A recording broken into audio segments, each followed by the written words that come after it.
May bago kang movie, Samahan ng Mga Makasalanan.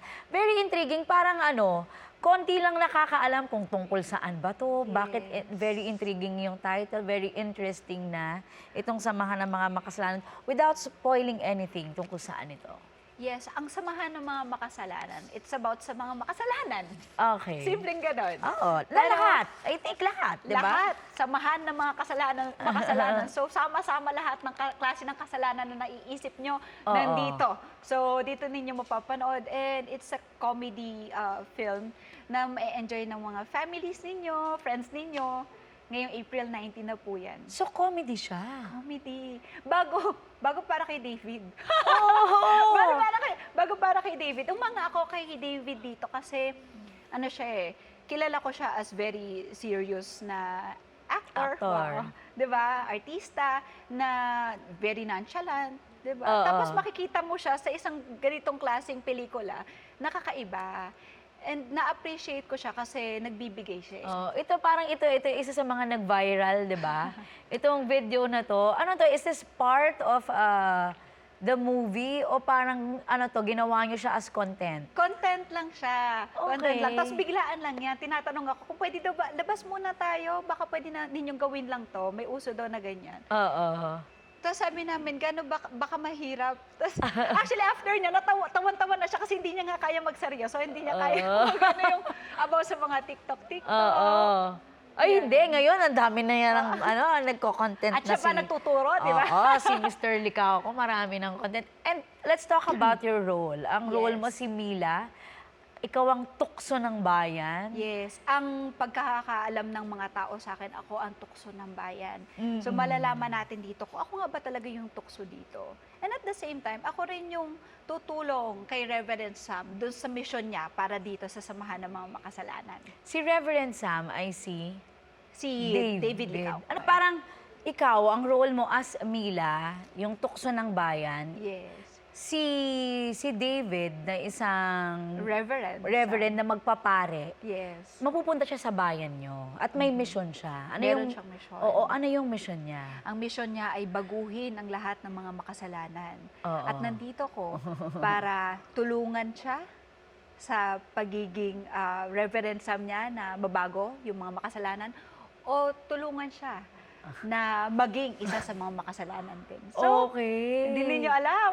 Based from the viral video, parang another love team ba na aabangan to? May ganun ba, Sanya? Actually, dito natin sa pelikula malalaman kung magkakaroon ba. Meron kaming love interest, kaya lang siyempre Reverend nga siya.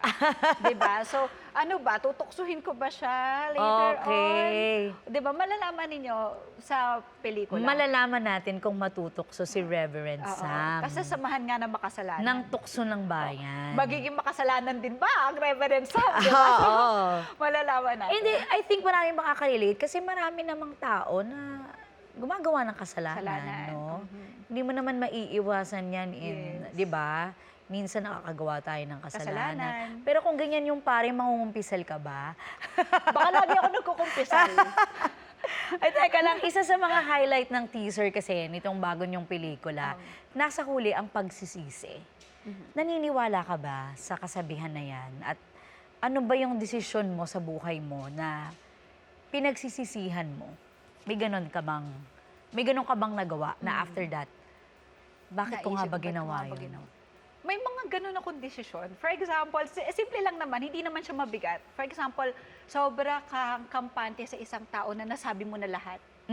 Tapos, pag uuwi ako, tapos na-realize ko na, tama ba yung mga pinagsasabi ko? Tama ba yung taong sinairan ko ng ganitong kwento?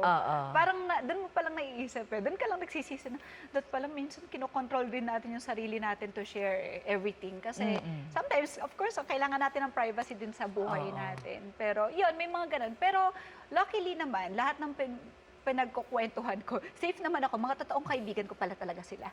Speaking of kasalanan, ikaw ba yung tipo ng pag may ginawa sa'yo yung tao, may ginawang kasalanan yung tao sa'yo, ikaw yung forgive and forget? Madali ka bang magpatawad? O ikaw yung nagtatanim ng sama ng loob ng Dapat galit? maghiganti tayo. Oo. Parang ganon. Paano kapag ikaw, pag sa'yo may ginawang kasalanan, yung isang tao? Depende siguro sa kasalanan. Totoo, alam ng mga kaibigan ko, masyado ka sa kanya mabait. Ako yun, gagantihan ko yan, ganyan. Ako kasi laging forgive and forget. Pero hindi na niya pwedeng ulitin sa akin yan. At hindi na siya makakaulit ng ganon. Meron rin naman na, kasi naniniwala ako na si Lord, nakatingin naman si Lord eh, hindi mo Yes. kailangan gumante. Kasi naniniwala ako sa karma. So ako yung ganun lagi. Kaya kahit sinasabi nila, hindi, gantihan mo, dapat ganito ka, dapat hindi, hayaan mo na yun. Hayaan mo na, may nakatingin naman sa taas. Hayaan mo, ikaw na lang yung umintindi sa kanya.